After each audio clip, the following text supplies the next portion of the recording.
Okie dokie, Stevie Okie, let's get this fucking show on the roadie.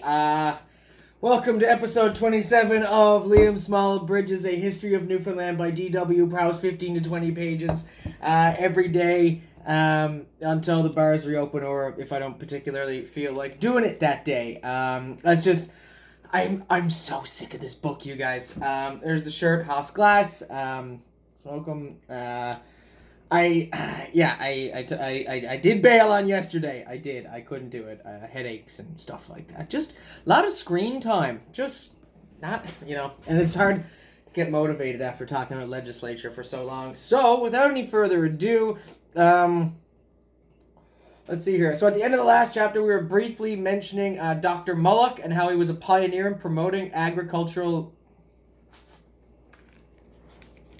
Tape fell off the light. Too warm. Dripping. Out of practice. Anyway, so he was a pioneer in promoting agricultural, local steam, and telegraphic communications. He was in favor of those types of progressive things here coming to our island. Says here on page 465. So, so that's where we stopped. Dr. Mullock, who I think comes back in a little bit, but not right now. Okay, so in the agitation for responsible government, Mr. P.F. Little was the leader. So, we want responsible government. He was the leader, the organizer, and by far the most powerful man in the movement. He was not so polished as a speaker as Mr. Robinson, who I guess is another fella, or as eloquent or as ornate as Mr. Kent, but in astuteness and astutity, in political sagacity, in the management of his party, and the constitutional knowledge, he was a match for all his opponents. So, 3 parties on the go. He wasn't maybe as learned or as articulate as the other guys, but he was, Mr. Little was on the go. Then we've got some note here to do. Sir Gaspard leaves the government, Gaspard Le Marchand. He leaves the government to go to Nova Scotia, and he got ridiculed for his dedication to agriculture as well. Why is that? I don't know. He did bring, cattle and stuff. Brought in all kinds of cattle. I think people called him the cow guy. I don't know. Humor was different back then. Anyway, okay, so His Excellency Ker Bailey Hamilton, who assumed the reins of the government in December 1852, was in marked contrast to his predecessor. Sir Gaspard went out and about everywhere. He knew every farmer in St. John's, whereas Mr. Hamilton was exceedingly shy, and he wrote well. He was very pious and good, but he never tried to please the public, not in the same way. He didn't have that hands-on approach. He could not speak. I'm sure he could speak, just not publicly very well. And in the crisis and agitation for responsible government, he was about as unfit a man as the British government could possibly have selected to fill a difficult position. Because of this, people are rallying for reform. There's a lot of stuff going on. Things are changing hands and stuff. And they basically had a puss face in the in Parliament there, or in running the show. Make sure I haven't missed any of my notes here. Eventually, the British settled on a colony home rule, so we did get it after. We do have self-governance now. It's not just some guy who's going to be over in Britain calling all the shots for us. We get to make our own choices, so here's to that, finally.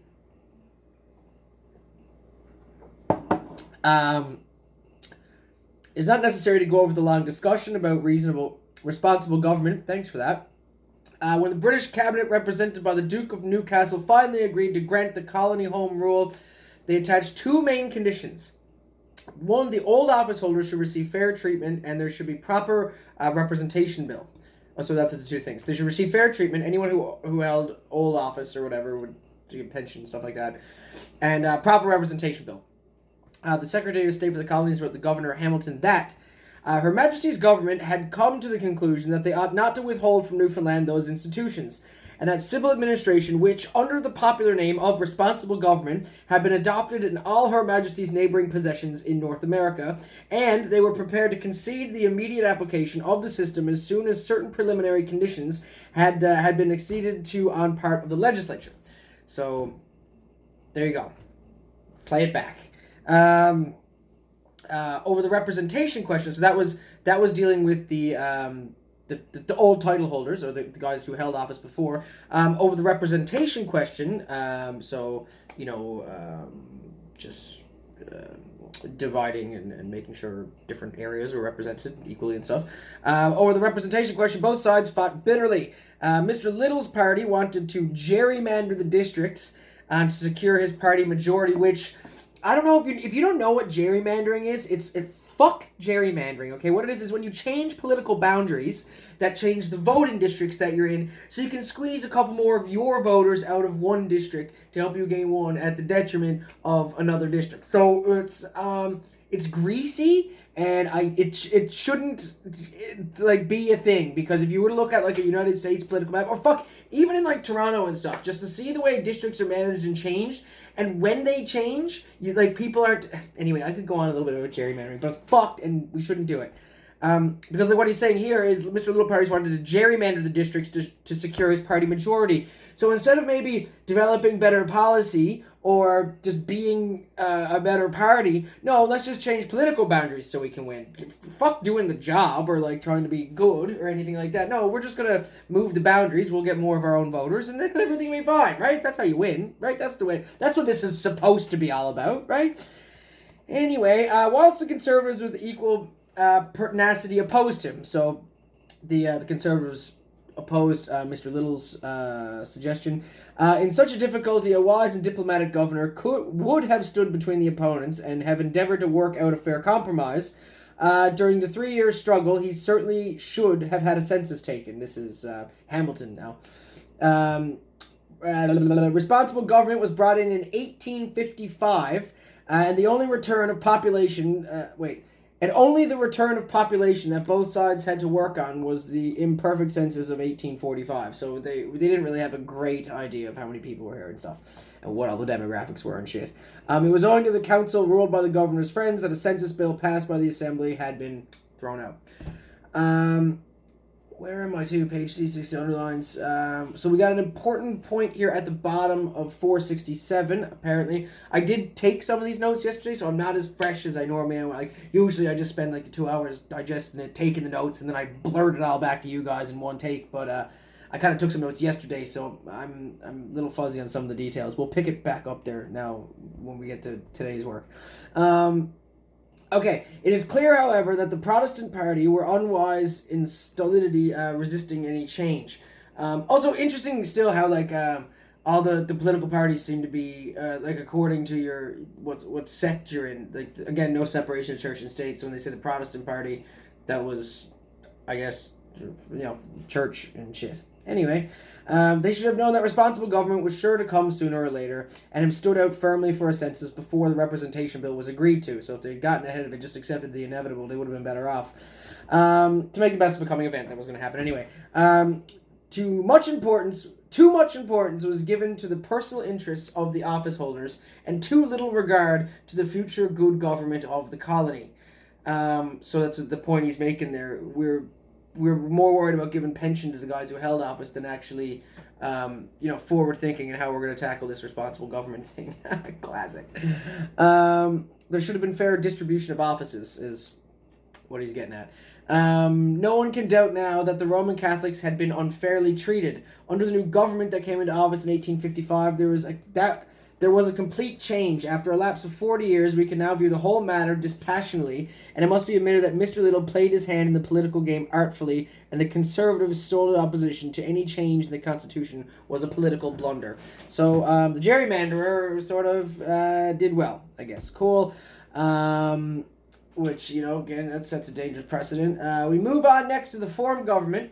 So to get the form government, which was entirely liberal and mostly Roman Catholic representatives. So I don't know what he's saying about the Catholics getting treated unfairly, unless the gerrymandering of the districts was unfair and they won anyway, which is entirely possible. In 1855, the new administration. So now we've got the new administration done. Voting's done. In 1855, the new administration under responsible government was appointed with Honorables P.F. Little, the Premier and Attorney General. J. Kent, the Colonial Secretary, blah, blah, blah. All the positions are there. Doesn't matter. You're not going to remember. It was purely and entirely a liberal administration. All the members of the government representing Roman Catholic constituencies. Mr. Emerson did not count. He had been defeated in Twillingate, now sat in the council, so heavily Catholic representative, again, with the whole sectarian thing. To that point, the three principal officers, Little, Kent, and Glenn, they were able men. In the words of Mr. Henran, as an administration, it was as near perfection as possible, end quote. They had rare good luck of prosperous years. The sunshine prosperity, in the words of Mr. Kent, beamed on the government in 1855, 56, and 57. They were years of plenty. The new cabinet, under the firm hand of the premier, was liberal and progressive. Cool. So that's good. We managed to hobble the government together. We got through the voting. Doesn't seem like anything really burned to the ground in the process, or rioted too much. A little bit of protesting, okay, so that's good. I wonder what'll happen next. Let's see, before we get to... Okay, next point. Now, remember I said things were good? Well, right before then, in 1854, the cholera. There was a cholera outbreak on the island. Cholera was brought to St. John's by infection from a sailor's clothes. It spread destruction with frightful rapidity. All the efforts of medical skill, the humane exertion of the clergy, and the self-devoted women were powerless to stay the plague. However, it was practically confined to the lowest and dirtiest parts of the city because fuck the poor. Whilst the cholera lasted, the number of deaths was appalling. Bishops Mullock Field and Archdeacon Bridge were conspicuous during the epidemic by their heroic, self-sacrificing labors. For all, Catholics and Protestants alike, were personally attended by these devoted servants of God. Bishop Field lived to a good age, but Archdeacon Bridge, the idol of his congregation, almost equally adored by rich and poor of all creeds, fell victim to the duty soon after. So these guys, they were super well respected in the community, and DW really gives him a lot of praise for the efforts that they put in during the cholera outbreak of 1854. That is the cholera outbreak of 1854. I wonder if they self-quarantined. Make sure I'm kind of up to my points here. I get ahead of myself. Okay. So yeah, cholera happened, and it sucked and killed a bunch of people, and then it went away, and we don't talk about it anymore. First, I'm hearing of the cholera outbreak of 1854. So next up, we have direct steam to England by the Galway line. So things were getting better in the island. Remember, because like Mullock at the beginning was saying he had interest. There was a lot of interest on the island of setting up a telegraph cable. There was steam power, agricultural advances and stuff. So here we have, direct steam to England by the Galway line, the completion of the telegraph, and finally in 1858, the laying of the first Atlantic cable are striking events of this period. Some guy makes a quote, Sir Charles Darling, who inaugurated responsible government in 1855, the guy who kicked it off, he only stuck around until 1857. He was a remarkably able man. I thought that said old. He was a remarkably able man of vast experience. He taught his new ministry how to work on the new constitution and ruled them like a pack of schoolboys. The Conservative Party came into collision with him, first in regards to his authority to inaugurate the new constitution, and again when they insisted on naming members of their own party for the new legislative council. Both these questions, Sir Charles was clearly and constitutionally right. So he held his own, and he stuck around. So he was stern, wise old bird. So I don't know why that point is really there, but I guess so we're basically just talking about the end of Sir Charles Darling's his tenure. We'll call it. So again, religion, politics, super intertwined. Meow, meow, meow, meow. Okay, so now it's 1857, and the Crimean War is now over. I know we haven't mentioned the Crimean War up until this point, and neither has DW. He just assumes you know what's going on because it's 1895. Which we haven't mentioned, but okay, so I'm gonna jump out of the book for a quick second, and for those of you not familiar with what the Korean War was, not the Korean War, that one happened in Korea. The Crimean War was a military conflict fought from October 1853 to February 1856, in which the Russian Empire lost to an allegiance made up, and this is the important part, an allegiance made up of the Ottoman Empire, France, Britain, and Sardinia. The immediate cause of the war involved the rights of Christian minorities to the Holy Land, which was part of the Ottoman Empire. The French promoted the rights of Roman Catholics, while Russia promoted those of the Eastern Orthodox Church. The longer-term causes of the decline of the Ottoman Empire and the unwillingness of Britain and France to allow Russia to gain territory and power at the Ottoman Empire's expense was part of it. It has been widely noted that the causes in one case involved an argument over a key or never revealed a greater confusion of purpose, blah, blah, blah, blah. So, anyway, it was a religious-based war, Ottoman Empire, Russia, France, England, and Sardinia. So, basically, the point of that is that we're talking about a battle, the Crimean War, in which now France and England are aligned. Right now, we're on the same team. And because the English and French were a team during the conflict, and now that the conflict is over, England is eager to suck the French dick. So naturally, this was going to come at our expense. So the war is over, and now we're drawing up treaties and stuff, and England is wanting to bend to France, and now we're going to talk about fucking Newfoundland fishing rights again. Like we've been doing since the Treaty of Utrecht a fucking 150 years ago. God. So, yeah, I can't believe we're still talking about this. Okay, so I'll see if I can catch up to myself here now. There can be no doubt that Governor Darling, eager to please the home... Okay, I'll start from the beginning here. It will be remembered that Louis Napoleon was just about this time, after the Crimean War, our good ally and the English government were most anxious to please the French, and for that purpose the interests of our colony were as usual to be sacrificed. There can be no doubt that Governor Darling, eager to please the home government, lent himself to this policy. His famous number 66 dispatch was a strong argument, aptly put, no doubt, but entirely in the interests of the French, and opposed to the rights and claims of our colony. There was much indignation in St. John's when it was published, yeah, I imagine, with the other papers concerning the Great Convention with the French of 1857. So we're back to this fucking song and dance again, How is it we were allied and now we're still negotiating with the French? So they had a bunch of discussions. There's back and forth negotiations. DW says here, all these various discussions and draft settlements have one unvarying characteristic. The French gain all the advantages and the colony gets nothing in return. The principal English negotiator, Mr. Sir Anthony Perrier, appears to have been either a French tool or thoroughly an incapable official. He called him a French tool. That's hilarious. So that's... Even DW was like, this guy's a fucking tool. So all of the fine diplomacy of France was directed to three principal points. This is what the French wanted out of these negotiations. Again, not sure... It was in Crimea. I don't even know how we're fucking involved anymore.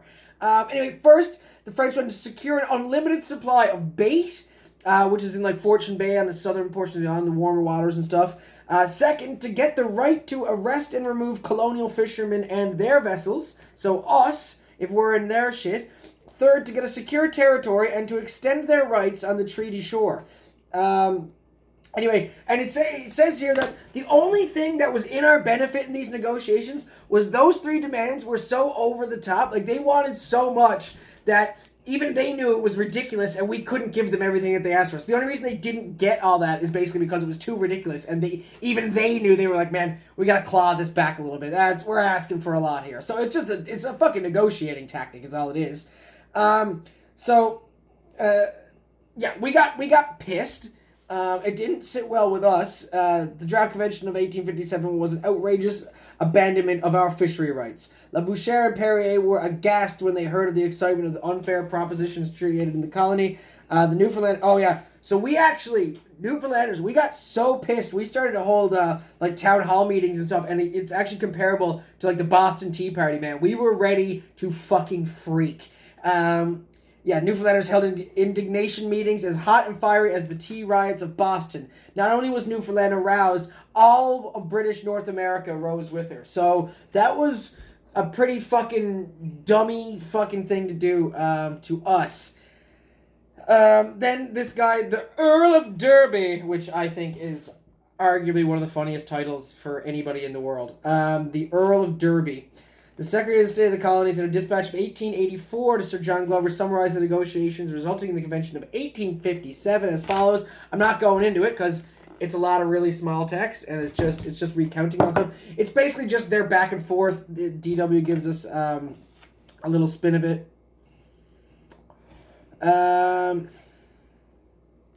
Mr. de Bon accordingly proposed on the part of France to admit the right of British subjects to inhabit the Bay St. George. They still, in return, they were just asking for demands like the right to fish for bait on the south coast of the island, the right to fish during 2 months of the year uninhibited, the right of fishery at Belle Isle North, the straits with the French commissioner asserted and enjoyed by the French. Basically, they wanted all their old rights back. Is what they wanted before, like that they'd enjoyed right up until fucking like 1841 or whenever. I don't. We've had so many treaties with the French. I know there was the Treaty of Paris and Versailles and Utrecht and all the, like, I'm sure. Is there an accord in? No, I'm thinking the Paris Accord. Might be time for another Moscow Mule there, boys. Anyway, this is the excitement in the colony over the Convention of 1857 was most intense and widespread. To the point, like, we were so pissed about the renegotiation of the French fishing rights that we actually we hoisted the British flag at half-mast, and other of us, we started to fly American flags for a little while, the old American flag. Everywhere there was burning indignation over this proposal to sell our birthright for a mess of pottage. I'm not sure what pottage is, but I'm sure it's worthless. Anyway, the government... Okay, so this was interesting. We get to this point...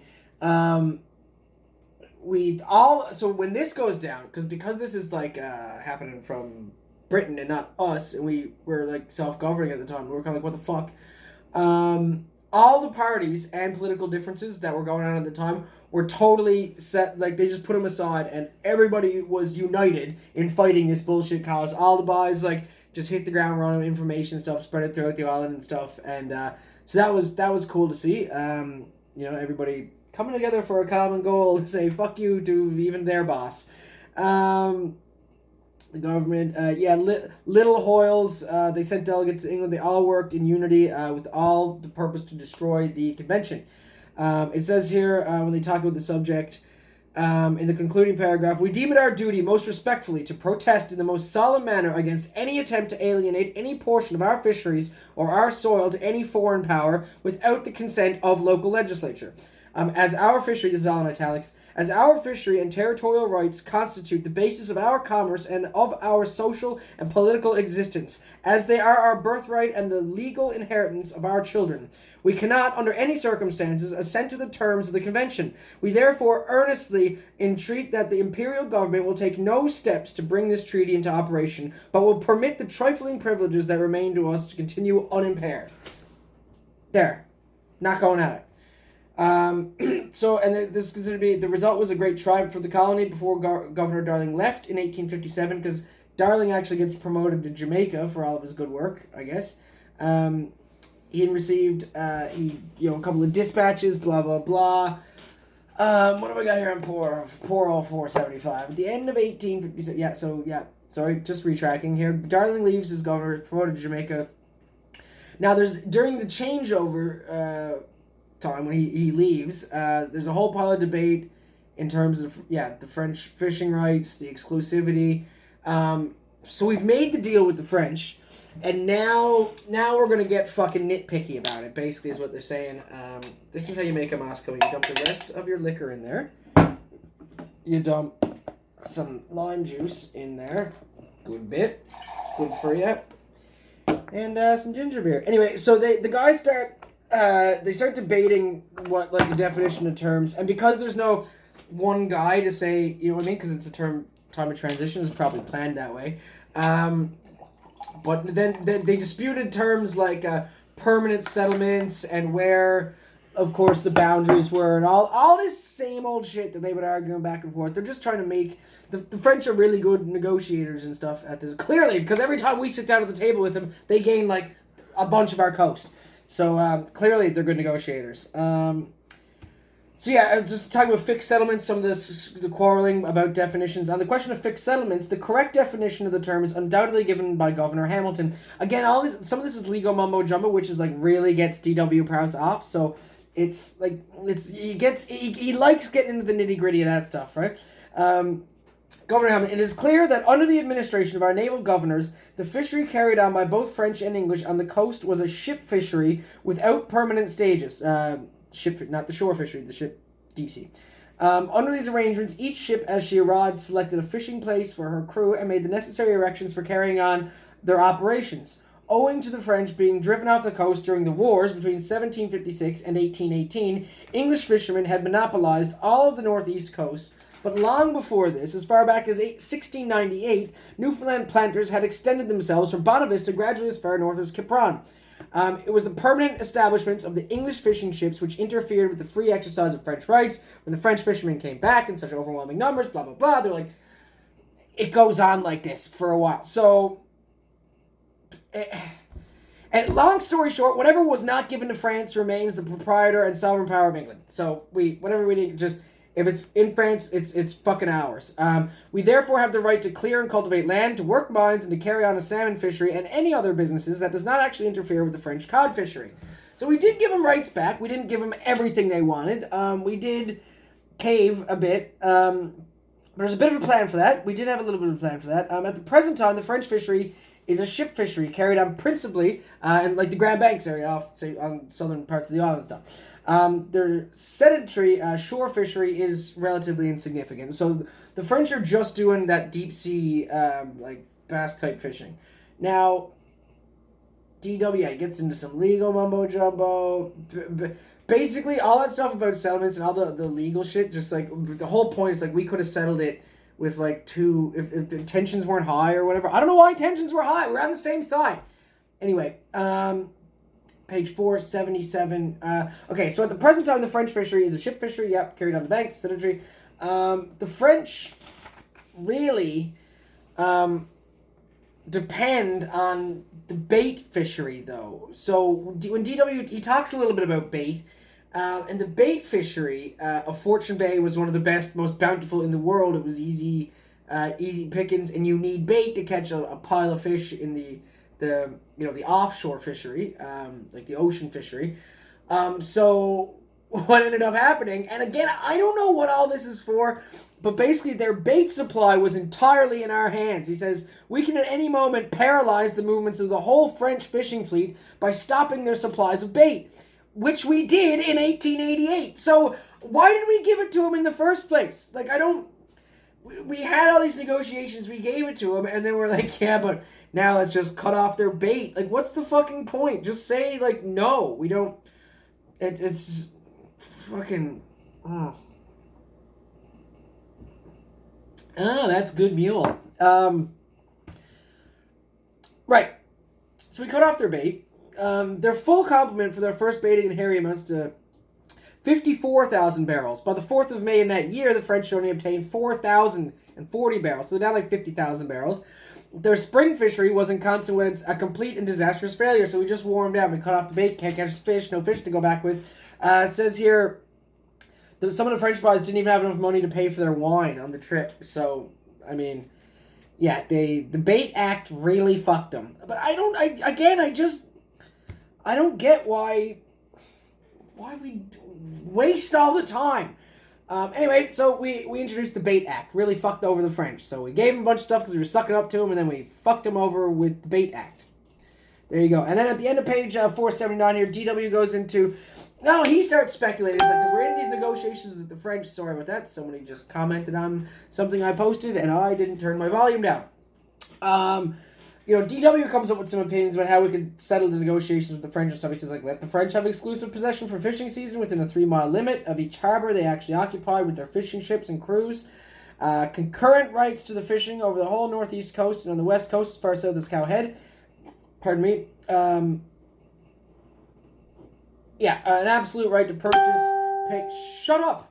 Light dues I'll pay fishing entry in Newfoundland during the fishing season, subject only to the same regulations as our local fishermen. And he just speculates as to what DW, he's, I guess, a judge and like a good negotiator. He just proposes some stuff. So that's what we would give the French. What we would want in return is like the French give up their impracticable and absurd claims and give us free and uninterrupted right to fishing on all the northeast and west coast of the treaty shore. So we'd work side by side. They couldn't have exclusive fishing rights, but they were allowed to be there. There's a difference between being allowed to be there and having exclusive rights. And fuck no, we're not going to let anybody from France have authority and haul off someone or take their boat in or whatever. We also want an English council in St. Pierre and an undertaking to prevent the export of intoxicating liquors in their fishing vessels except for ship's use, which means smuggling. And DW says this simple arrangement would solve a great many of the present difficulties. It would not wound the French pride, and they would have the inestimable advantage of obtaining at all times a sure and certain supply of fresh bait from the nets. It would prevent the present wanton destruction of the bait fishes, and put an end to the smuggling. That's what DW is suggesting. Put an end to the smuggling and stuff like that. So French will get their bait, you'd have some fishing rights, no more smuggling. The plan could easily be carried out. Some Newfoundlanders might object to it, and no doubt the St. Pierre shopkeepers would strongly oppose any arrangement which would put an end to their lucrative trade of smuggling. The suggestion is entirely my own. It is a good working arrangement and should be acceptable with all estimates. So I don't know, he's just tossing his hat in the ring, giving some opinions there. And I did more than 15 pages today because I just wanted to get us to the end of chapter, whatever we're in now, chapter 15. So tomorrow we move into the reign of Victoria with chapter 16. Whole new deal, going to be a bunch of dates. That was fun. We talked about bait. We got back into it with the French. And there was some dispute over some other shit. Guys, that's it. These notifications are driving me cracked here. And I'm running out of space on the SD card. Anyway, guys, this has been episode 27 of Liam Small Abridges, A History of Newfoundland. 15 to 20 pages at a time. Every day. Once a day, every day. Some days, most days, whatever. Until the bars are open. Or if I don't particularly feel like doing it, I'm not going to. We're getting very close to the end here. Around page 550. Like I said, I will get through that, and then we've got a couple of other little stories and appendixes in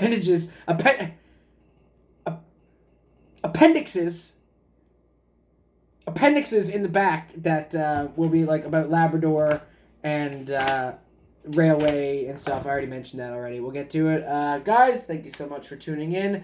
Thank you for your patience while I took a day to just not do this yesterday. I'll be back again tomorrow. Might do some work on it again tonight. Kind of feel guilty like I owe a double day.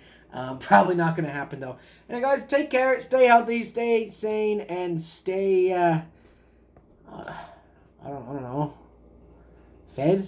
Don't get hungry, I suppose. Stay drunk.